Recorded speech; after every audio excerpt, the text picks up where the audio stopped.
എന്താണ് പ്രോബ്ലം? ഈ ബേബീസിന് പശുവിന്റെ പാല് കൊടുക്കുന്നത് അത് അഡ്വൈസബിൾ ആണോ? എക്സ്ക്ലൂസീവ് ബ്രസ്റ്റ് മിൽക്ക് ആണ് അപ് ടു 6 months.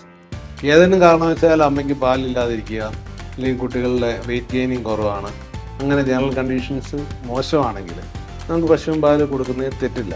പക്ഷേ പശുവിൻ പാല് കൊടുക്കുമ്പോൾ നമ്മൾ അറിഞ്ഞിരിക്കേണ്ടത് റോസ് മിൽക്ക് പ്രോട്ടീൻ അലർജി, അതുപോലെ തന്നെ വയറ്റിൽ നിന്ന് ബ്ലഡ് പോവുക, അയൺ ഡെഫിഷ്യൻസി അനീമിയ, ഇങ്ങനെയുള്ള കോംപ്ലിക്കേഷൻസ് ഉണ്ടാകാം.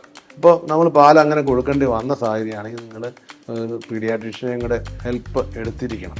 അതാണ് ഉത്തമം. അപ്പോൾ ഈ ചായയും കാപ്പിയൊക്കെ കുട്ടികൾക്ക് കൊടുക്കാവോ? പൊതുവേ ചായയും കാപ്പിയും നമ്മൾ കൊടുക്കുന്നത് നമ്മൾ ഒരിക്കലും എൻകറേജ് ചെയ്യുന്നില്ല. കാരണം ചായക്കകത്തുള്ള ടാനിൻസ് അയൺ അബ്സോർപ്ഷൻ കുറയ്ക്കും.